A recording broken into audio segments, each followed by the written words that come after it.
L'invité du jour, animé par Aurélie Véron.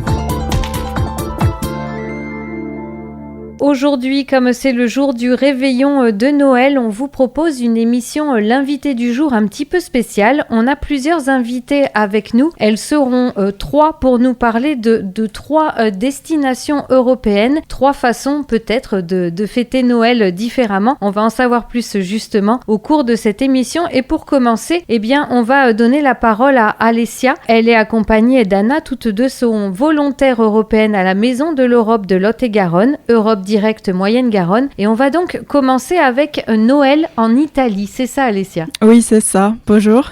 Comme on dit en Italie, buongiorno. Alors, en Italie, Noël est une fête pleine de traditions et des moments passés en famille et surtout des repas interminables. On commence à partir du 8 décembre. On sort les décorations de Noël et on commence à décorer les sapins. Et chaque famille commence à déposer les cadeaux sous l'arbre et qui sont après ouvert soit les soirs du 24 à minuit, ou après l'arrivée du Père Noël, soit les matins de Noël. Et une des plus anciennes traditions en Italie est la crèche, qui est née en fait en Italie. Et surtout dans le sud de l'Italie, les personnages de la crèche sont tous faits à la main. Et aujourd'hui, dans les magasins à Naples, par exemple, dans une rue qui s'appelle Via San Gregorio Armeno, on peut trouver des magasins qui vendent des figurines pour la crèche, mais avec des personnages un peu contemporains pour mélanger la tradition à la créativité, à l'ironie. Par exemple, nous pouvons trouver aussi le pape et la reine Elisabeth. Voilà, donc c'est très joli, très joli. Après, je peux dire que l'Italie, sa nourriture n'est pas l'Italie. Donc, on commence avec les 24 décembre, on dîne généralement à base des poissons. Et après, les 25, c'est les grands déjeuners à base des viandes. Et on mange un peu de tout. On commence par les antipasti, donc les entrées. Après, il primo, il secondo, donc ça veut dire le premier et le deuxième service. Et suivi du dessert, du café et de la mazza café qui c'est des liqueurs, comme par exemple les limoncello, voilà. Et un des les vrais dilemmes italiens reste chaque année, après les repas, les pandoro ou les panettone. Et donc, c'est une tradition italienne. Et les panettone est garni avec des raisins secs, donc c'est souvent apprécié par les adultes. Mais tandis que les pandoro, par exemple, les plus simples, on les mélange avec du Nutella. Donc, voilà, c'est un peu plus pour les petits. Un autre sujet de dispute est aussi les jeux tombola après les dîners. La tombola qui c'est un peu comme les bingo. On tire des numéros et chaque chiffre a une signification particulière et on couvre les numéros avec des pions et les premières à remplir sa carte gagnent. Donc voilà, on joue avec de l'argent, c'est sûr. Et après Noël, on a les 26 décembre. Les 26 décembre est Santo Stefano et c'est une fête religieuse. C'est surtout un prétexte pour continuer à manger, voilà. Après, il y a les Nouvel An. On peut choisir comment les célébrer en famille ou entre amis. Il y a toujours un dîner et après, il y a à minuit, les Italiens sortent pour voir les feux d'artifice. Pour les Nouvel An, on a une tradition, il faut manger beaucoup de lentilles si on veut attirer la richesse pour l'année à venir. Voilà. Et enfin, le 6 janvier, on fête aussi le 6 janvier qui est l'Epifanie, et c'est la Befana en italien. Et comme on dit en Italie, l'Epifania, que toutes les fêtes porta via, ça veut dire que l'Épifanie emporte toutes les fêtes. Donc voilà, c'est une figure italienne, une vieille dame qui passe pendant la nuit pour remplir les chaussettes des enfants sages, des bonbons ou des charbons. Les charbons est sucré. Voilà. Ah, d'accord. Eh bien, merci pour toutes ces traditions, ces coutumes italiennes. Merci. On aurait bien envie de passer un petit Noël du côté de l'Italie aussi, pourquoi pas. Et on souhaite un très joyeux Noël aussi, de très belles fêtes de fin d'année à tous nos Lot-et-Garonnais d'origine italienne. Merci en tout cas, Alessia. Merci beaucoup. On continue dans ces Noëls européens avec maintenant Anna. Bonjour, on va parler du Portugal, c'est ça ? C'est ça, bonjour. Les traditions de Noël au Portugal varient beaucoup de nord à sud, surtout en ce qui concerne la nourriture. Ici, je vais vous présenter ce que nous suivons dans ma famille. Le plat le plus consommé à Noël est généralement la morue boulée avec les pommes de terre et du chaud, auxquelles on ajoute le œuf doré ou les autres légumes. Personnellement, je ne suis pas un grand fan. Je préfère la tradition des trajougements, le poivre ou la morue frais, plutôt de morue sèche. C'est quoi, pardon? Morio? La morue? Oui. Ah, la morue, pardon. D'accord, la morue. Ok, très bien. La dinde rôtie est un autre plat très présent à Noël. Dans ma famille, nous mangeons de la calderada de 24 le soir et le dinde 25.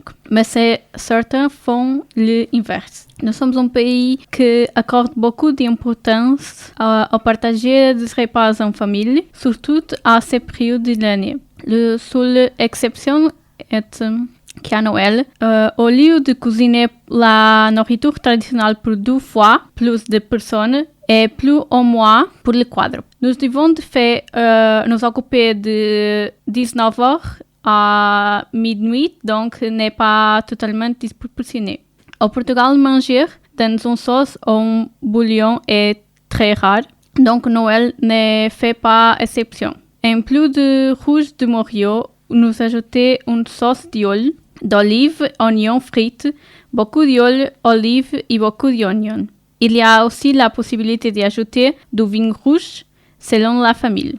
Noël est la période de l'année où il y a plus de desserts par mètre carré sur la table. Il existe plusieurs recettes traditionnelles uniquement pour cette période. La probabilité d'avoir un dessert différent pour chaque personne assise à la table est extrêmement élevée. Pour lutter contre le gaspillage alimentaire, nous avons toujours une nouvelle recette créée avec celle de la vielle, comme c'est le cas de la ropavelle, qui consiste en morue, choux et pommes de terre cassées en petits morceaux, chauffés dans le poêle dense de l'olive oil.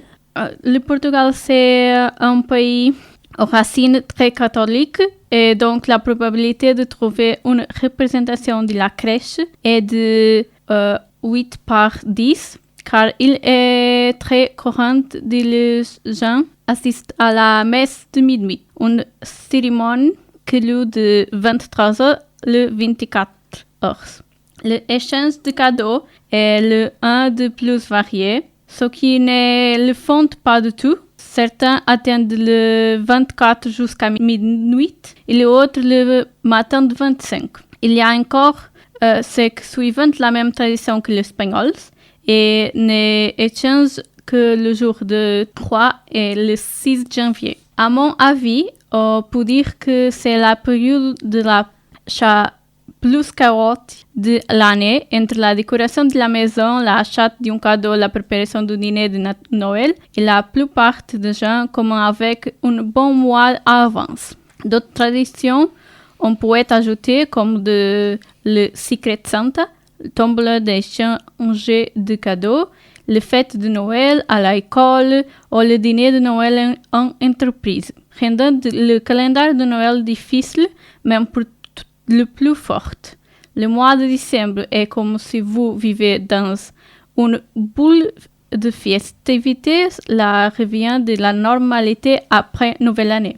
Merci beaucoup Anna pour ces précisions sur les Noëls au Portugal. Est-ce que cette année vous faites Noël chez vous ou auprès de la Maison de l'Europe à Agen?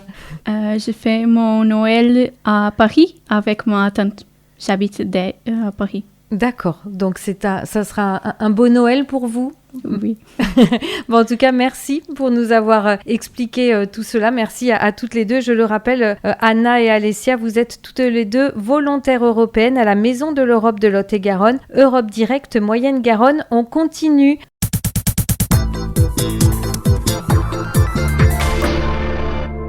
Et on continue maintenant avec Bettina Cuvillier, vice-présidente de la Maison de l'Europe de Lot-et-Garonne, Europe Direct Moyenne-Garonne. On va maintenant parler des Noëls en Allemagne, Bettina, n'est-ce pas? Oui, alors fermez les yeux un instant. Imaginez une place de village allemande en décembre, il fait froid, il fait déjà nuit à 17h, les guirlandes brillent, ça sent la cannelle, l'orange et le vin chaud. Voilà l'ambiance de Noël en Allemagne, et ce, vraiment partout en Allemagne, dans les moindres villages. En Allemagne, Noël n'est pas seulement une journée, c'est un chemin, un temps d'attente et de préparation qui commence bien avant le 24 décembre. Alors je vous propose de le parcourir ensemble. On a le temps de l'Avent, c'est l'art d'attendre. Tout commence avec l'Avent les 4 semaines avant Noël. Dans les maisons, on trouve presque toujours une couronne de l'Avent avec 4 bougies. Chaque dimanche, on en allume une de plus. Petit à petit, la lumière grandit. C'est très symbolique et très apaisant. Les enfants, eux, comptent les jours grâce au calendrier de l'Avent.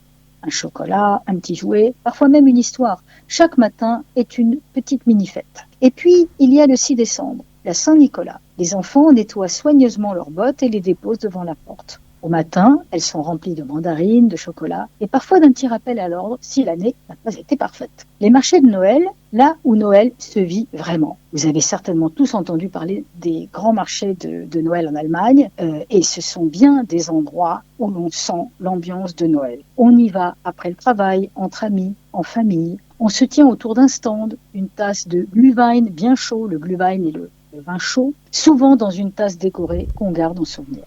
On mange une saucisse grillée, des amandes chaudes, du pain d'épices.